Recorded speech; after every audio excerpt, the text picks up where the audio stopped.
O Charles de Goiânia me faz uma pergunta. Irmão Rubens, quando nós vamos colocar assim alguma situação que envolve um líder religioso, o pastor da nossa igreja, por exemplo, sempre aparece o irmão para dizer: olha, irmão Charles, não se pode tocar no ungido do Senhor. Não se deve de maneira nenhuma tocar no ungido do Senhor, irmão Charles. E até mesmo, irmão Rubens, quando vamos falar com o próprio pastor, ele nos diz: olha a minha posição, eu sou pastor, você não pode tocar no ungido do Senhor. Então, irmão Rubens, eu te pergunto, é assim mesmo? Não se deve falar nada contra o pastor por ele ser ungido do Senhor? É isso que eu te pergunto, irmão Rubens. Quem faz essa pergunta é o Charles de Goiânia. Ô Charles, primeiramente nós temos que ver a questão de ungido a que se refere. E muitas das vezes, quando alguém usa essa palavra, está fazendo alusão a uma oportunidade que Davi teve, já que Saul perseguia Davi, com medo de perder o trono, para o próximo rei, que seria Davi, e em uma oportunidade, quando passou pelo curral das ovelhas, Saul teve talvez uma dor de barriga, uma cólica intestinal, alguma coisa assim. O certo é que ele precisou correr para a caverna para, tá entendendo? Para defecar. E Saul estava ali na dele, cobrindo os pés, que a Bíblia fala. Quando a Bíblia fala cobrindo os pés, é porque ele tirou as calças e sentou para fazer cocô, tá certo? E ali estava ele fazendo cocô. E nessa hora chegou quem? Davi, com a espada na mão, e cortou a orla do vestido do Saul. E Saul levou um susto, devia estar naquele estado, né, todo sujo. O certo é que ele falou assim, e pensou que Davi ia matá-lo. E Davi disse: cuidado, meu rei, não se aflija. Eu não sou louco de tocar em um ungido do Senhor.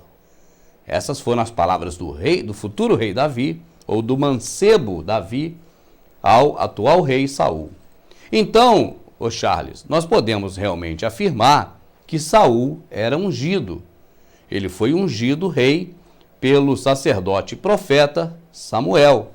Ele era ungido rei de Israel. Naquela época o rei era ungido. E aí, agora nós trazemos para os nossos dias. O pastor ao qual você refere, ele é rei? Ele é rei? Alguém o ungiu rei?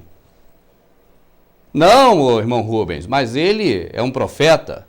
Mas Samuel também era profeta. Alguém ungiu Samuel profeta? A Bíblia diz que o garoto crescia em graça e conhecimento, junto do sacerdote Eli. E aí Samuel se transformou em um sacerdote profeta.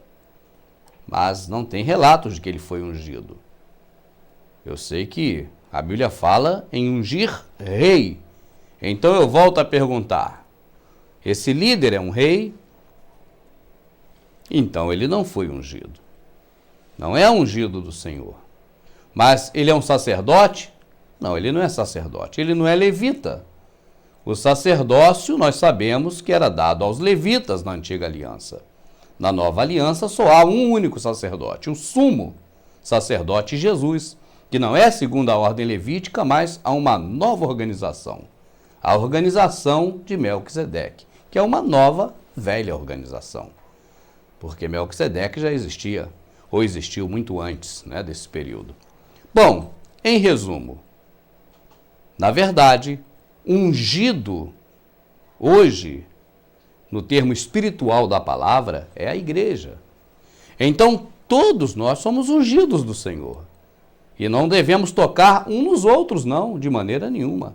Nós não podemos tocar uns nos outros, porque nós todos somos ungidos do Senhor. E nós temos que amar o nosso próximo como a nós mesmos. Então não devemos de maneira nenhuma tocar no ungido no Senhor. Isso está certo. Agora, que o pastor é ungido do Senhor, isso não tem amparo bíblico. Ele pode falar isso, mas amparo bíblico não há para um ser humano em especial ser ungido diferentemente do outro. Nós somos ungidos, como igreja, com todas as sortes de bênçãos nos reinos celestiais. Tá certo, meu amado irmão Charles? Então você também é um ungido do Senhor. Todos nós que aceitamos Jesus Cristo como o nosso único e suficiente Salvador, somos ungidos do Senhor porque passamos a ser igreja de Cristo, a noiva, e nós todos somos um um único corpo místico de Cristo. Amém?